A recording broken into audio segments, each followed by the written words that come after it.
Okay. All right. So we have Zach here for a one-on-one interview, and thanks for popping in to talk about your act and all that. Oh yeah, happy to be here. It's a little early for me, but I'm so happy to be here. So you're in LA, right? I am. Yeah, and it's only 8 a.m. to be clear. I'm just a brat. Uh, well, rise and shine. In Chicago, it's 2 hours later. But we're so excited that you're coming to Chicago. Have you been here much in the past? I grew up in St. Louis, Missouri, and my aunt has always lived in Chicago. So Chicago was like definitely like the big city getaway for us St. Louis folk. So yeah, I love Chicago. I love St. Louis. I went down there and during the pandemic, and everyone was eating outdoors, and it's a really, I mean, they have great food, and I went up in the Arch and all that. So Oh my God, was it your first time? I've been one other time, but it was just great. It's really great. Yeah, it's like a small big city. So like yeah, like you said, the food's amazing, the people are nice, at least to your face, and there's not much traffic or anything like that. So it's a treat to go home and to the Midwest in general. And did you ever stalk Andy Cohen whenever you were in St. Louis? I didn't know he was in St. Louis. That's where Was he's Andy Cohen? from. Oh That's my, I didn't know. well, next time, you know. I've Uh, crossed paths with Andy a couple times out here. But I'll look for his childhood home better be a landmark in a historic landmark in St. Louis. yeah, his parents are there and everything. But anyway, enough about Mr. Cohen. He gets enough attention. Um, yeah, you've had some really good celebrity run-ins. You actually opened for Fortune Femster not too long Yeah. ago. Fortune and I also opened for Whitney Cummings, and they're both brilliant comedians. And yeah, it's very surreal actually having like been a little boy from the Midwest, and now like people that I used to watch on television and stuff are now like people I text with, and like Fortune is just one of the nicest, most down to earth people I've ever. Have you met her yet? Oh yeah, yeah. I've Yeah. interviewed her a few times. Yeah. Yeah, she's wonderful, you know? So it's Yeah. a dream. Yeah. And I like people that are themselves, right? I mean, that's just how Fortune's really not changed in all the time I've known her. Totally. Yeah. She's very yeah, like down to earth. That's the only way I can or it's like she's really held on to like her southern roots. You know, she's just so polite, so Right. sweet, so funny. Yeah. Did you always want to get in comedy, or how did that happen? I mean, so I grew up doing musical theater. I did the Muni which is like St. Louis. It's a huge outdoor theater in St. Louis that does summer stock. And I did that from 10 to 18. Then I studied musical theater in college, but I always wanted to do TV and film. And so when I moved out to LA, I found out how hard it is to do TV and film. So I started doing stand up, and I fell in love with it. And I think it's because it's like live performance and like comedy, and like it's a mix of all things, and now it's led me back to TV and film, which is so exciting. Yeah. And you can write your own things and be your own, whatever. You have a lot of freedom when you're You really do. You're in the driver's seat when it's stand up. It's grueling and it's like a lonely art, but you really see the work that you put into it like immediately. uh-huh. How do you describe your form of stand up, and who influenced you? Oh, that's a great question. I'm definitely like I don't like the word blue, but I'm like an adult comic. Like I definitely don't shy away from adult content. So it's a lot of like sex and dating, and I don't mean to offend anyone. I'm just like I think I'm a very sex positive brand of comic. Early influences were Sarah Silverman. I remember seeing Ellen DeGeneres' first stand up, or maybe her second stand up special, and I was like in awe. And then Amy Schumer, Nikki Glazer. I'm a girl comic fan. Yeah, me too. Me too. I just kind of admire female comics as all the things they have to go through too, with it's like a lot of male dominated things, right? It's still a straight male dominated sport. And yeah, same exactly. And like a woman on stage, automatically it takes balls. So I'm like I'm into it. And like as gay guys, are you gay? Yeah, okay. Yeah. Oh yeah, as gay guys, I think we like, I don't know, we like love women, like in that way, in that like, yes, like go, like, talk shit about the dude on stage. I love it. So yeah, it's easy to root for female comedians. Yeah, how do you handle being in a room full of straight people? I've watched some of your stand up and it seemed like you handled, everything very well from what I saw. Yeah, it's interesting because coming up in LA, I perform for like 95% straight audiences.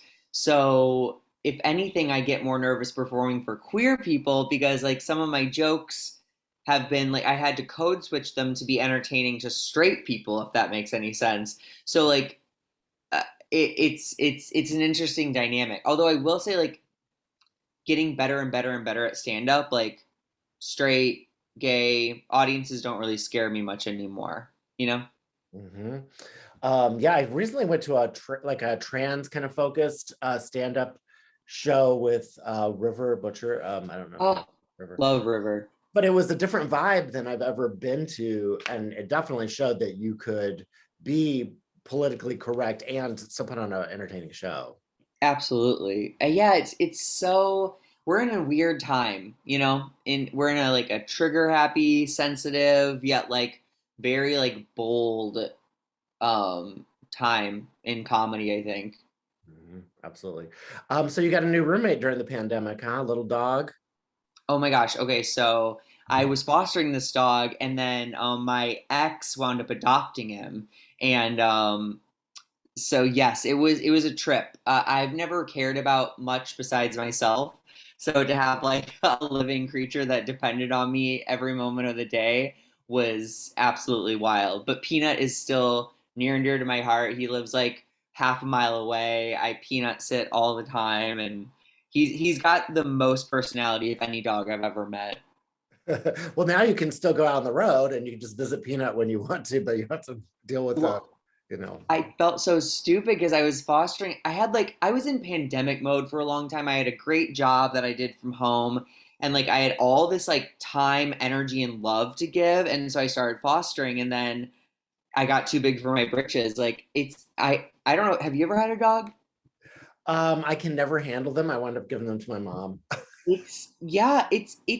I don't know how people raise children. I I do don't even- not.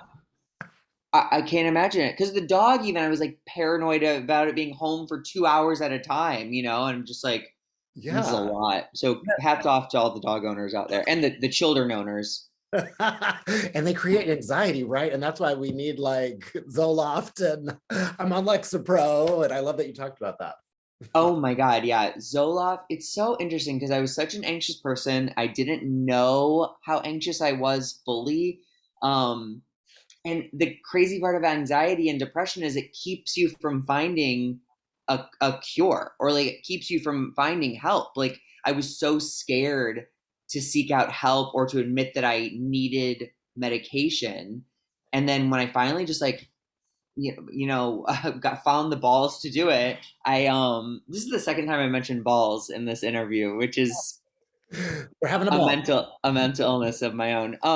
But I Zoloft, I'm on Zoloft and Wellbutrin, and it's changed my life. And I can't recommend it. I can't recommend seeking out help any more than I do.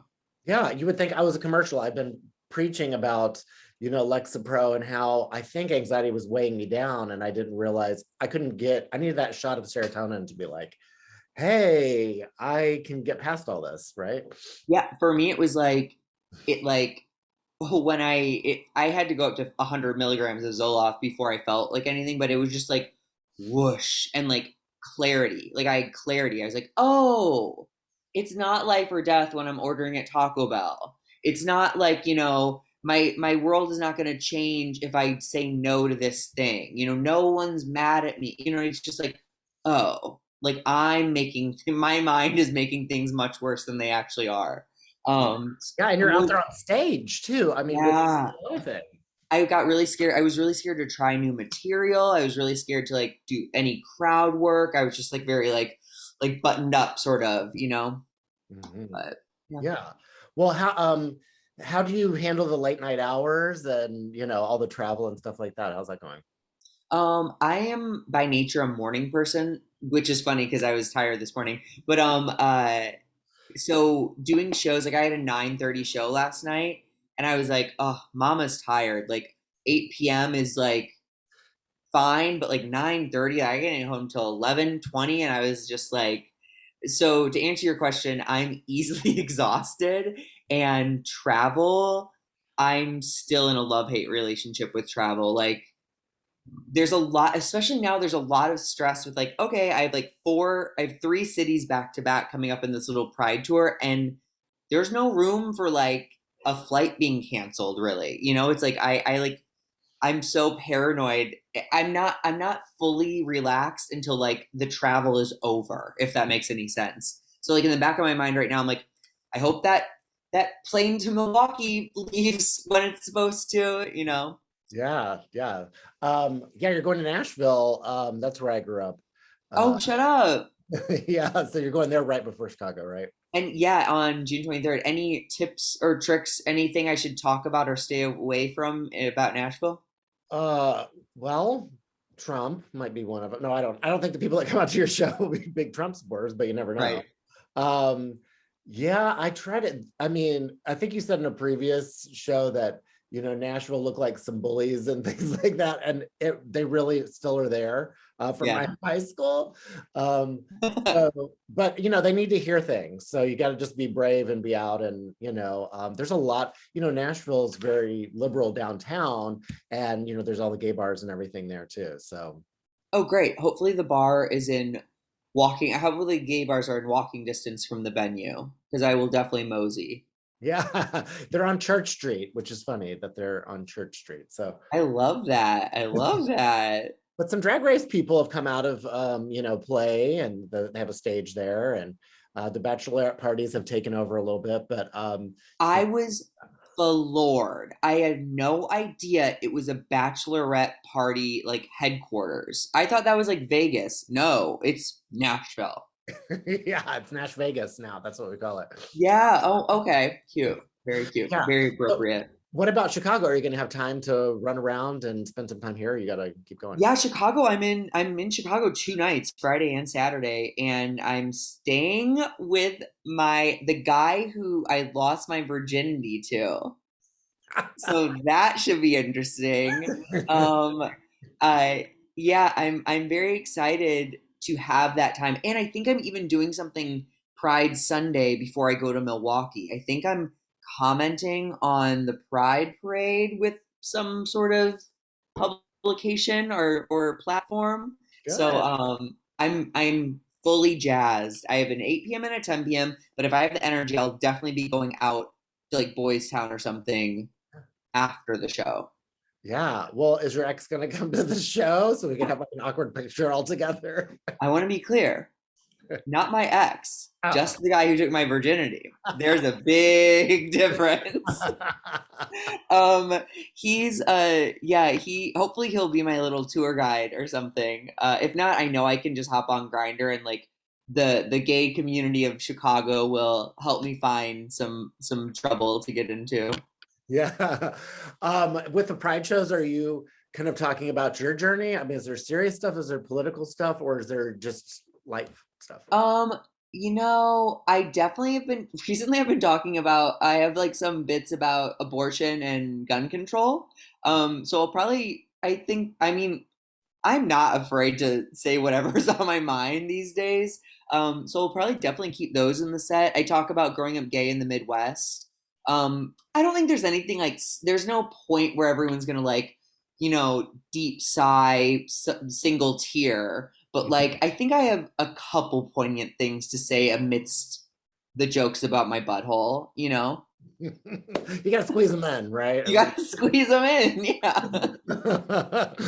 Yeah, no, that's cool. Yeah, you got to keep it moving. But I mean, I think that gay marriage is coming next if they're getting rid of abortion, taking women's rights. That they're coming after marriage, gay marriage. It is now, I personally don't need that right because won't see that for myself. But of course, I'll be like in the front lines fighting for it. If it comes down to that, it is very like I try not to think about how handsmaid Taily we are kind of dancing around because I'll spiral. And thank you Zoloff. Zoloff kind of goes, nope, nope, you voted on Tuesday. You're not going to worry about, ending up in a gay camp of some sort, shackled to my gay neighbors. But also, that kind of sounds fun too. Like a sleepover. Yeah. So what are you doing after this little tour? What's your plans? Future plans? I guess no immediate plans. I have like a couple like gigs in July like ones in Vegas that I'm kind of excited about. But no, like I definitely like I'm walking that fine line as an artist where it's like it is 100% what I do, but I also have like a lot of free time to like work on my own stuff. So it's like a blessing and a curse. So July is like a little like open right now, but I'll fill it. It that's the other exciting thing about this career path. Like things just like drop into place like days before sometimes, and it's just like it's exciting. It's stressful, but it's also very exciting. So I've got like a gay comedy sketch show that I've shot, and that's like in post production right now. So that'll be coming out, I think, by August. And then yeah, just other little projects like that are kind of in the works.